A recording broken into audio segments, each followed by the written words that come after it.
The views expressed on the following program do not necessarily represent those of this station or its management.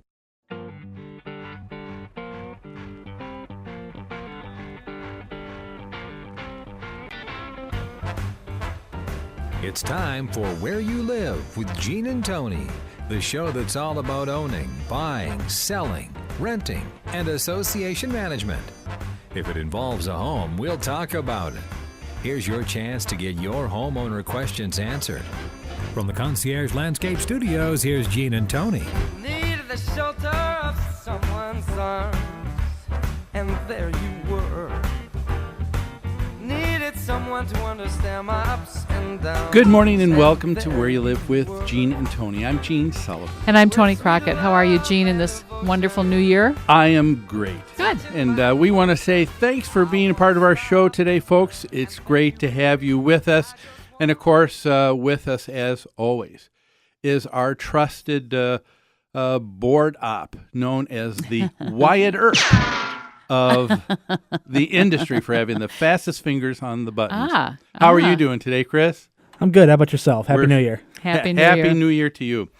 You know, before we get into the show today, I was just thinking yesterday, Tony, I really like the conventions of language, all of the idioms, phrases, colloquial speak. Okay. And I was thinking of one the other day. My mom came from the South, from Bluefield, West Virginia. And she would always say, she was always a very a genteel, and she was a proper Southern lady. Okay. But when she was going to say something that was kind of negative about someone, she would begin the phrase with, God bless him.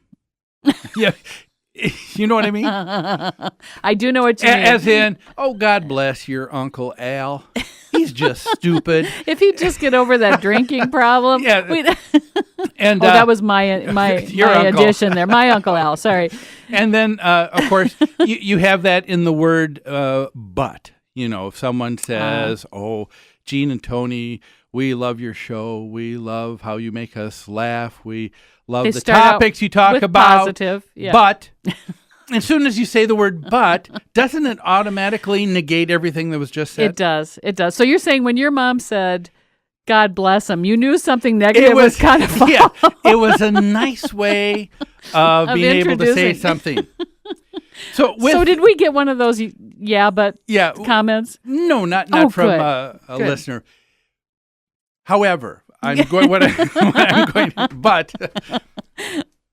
with our stories today, I'm not going to say exactly what it is I think of some of the people we'll be talking about, but all I can say is, God love them.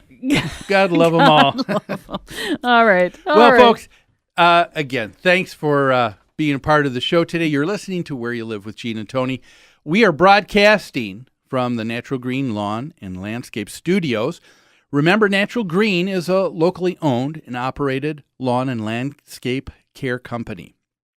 Their mission is to use the most environmentally sensitive products available to keep your lawn and landscape looking lush, beautiful, while still healthy for both people and pets. You want to give them a call at 763-213-2410. We're also brought to you by Extreme Exteriors and American Family Insurance, the Kim Bennett Agency. And now, without further ado, let's begin with our first story in property management in the news.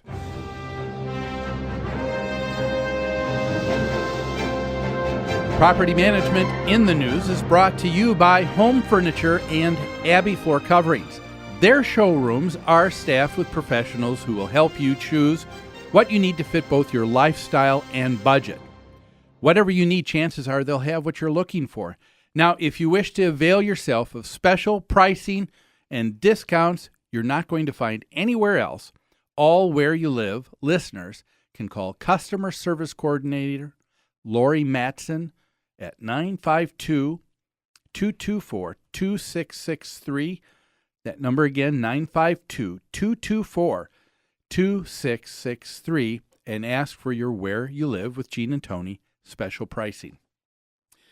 Well, God love them. Let's begin with our first story, and it's with a property management company in West Haven, Connecticut. And we're asking the question, did this property management company attempt to replace the board of directors on their own and fail? Oh, Kind of an interesting yeah. story. This comes from the Connecticut Condo News back in the middle of December. It says, in one of the more unusual legal maneuvers, a West Haven property manager attempted to set up a condo owners meeting in a last-ditch effort to save its contract with the Mallard Brook Owners Association.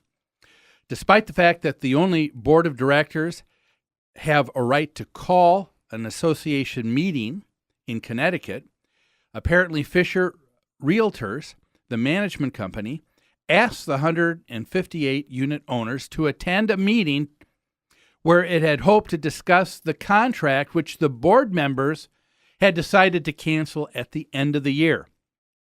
There are allegations that the management company had hoped to vote in its own board at that meeting. Now, the attempt quickly failed because the attorney for the association quickly got an injunction from a Superior Court judge blocking the meeting. We did it hastily, Robert Fisher conceded on the phone in an interview. He said, there's a long story. There always is. He was declining to go into the details, other than to say that his firm had been the property manager for about 4 or 5 years. He believed that they had done a real good job. And he said there was no meeting scheduled of the board till after the new year. And he wanted the opportunity to bring this to the unit owners. But apparently the attorney, Tony, for the association said it was more than just having a meeting. They said that this was an attempt to usurp the authority of the board of directors at the association and insert its own board without a legal basis. They're saying allegedly that the notice that went out purported to say that a notice of an annual meeting was going to be, which also included the electing of members to the board at the meeting that they were talking about. Well, again, my first reaction is we're probably not hearing the entire story. No. So what it boils down to is the management company is saying, we just wanted to get our customers together to discuss the fact that we were losing this contract, right? But the board of directors of the association is saying, no, the way you presented that to our members, it sounded like it was an annual meeting held for the purpose of electing a new board. Right?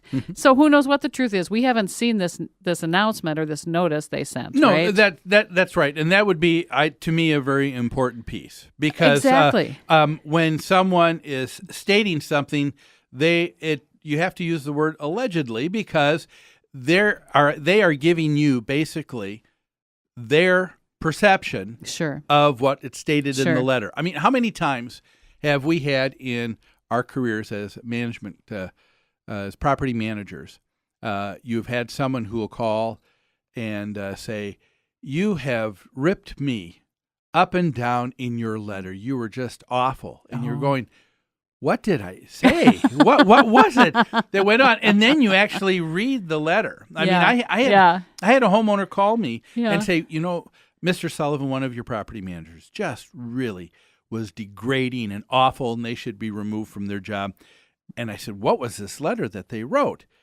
Here is the new one that they ripped. And it said, dear homeowner, it has been brought to our attention that you may not be picking up after your dog in the association's common area.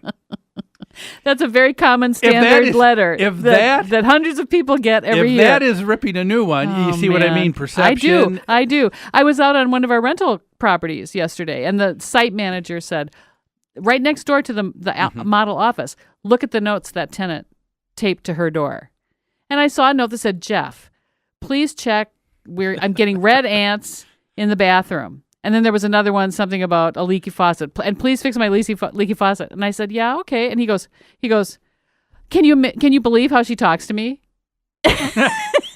And I said, well, I don't see anything wrong with these notes. Well, it's because of past history, and you know what I'm saying. So people interpret things based on their own experience, I guess, and perceptions. Yes, and I don't know. The other thing I thought of here was, did it really need to go to a court injunction? It seems like a lot of a lot of expense that may not have needed to be put out by the association. It sounds like there's a lot of bad blood between this current board and their management company. Well, let's take a break. When we come back, we'll finish up on this article. Folks, you're listening to Where You Live with Gene and Tony. Don't go away. We'll be back after these messages.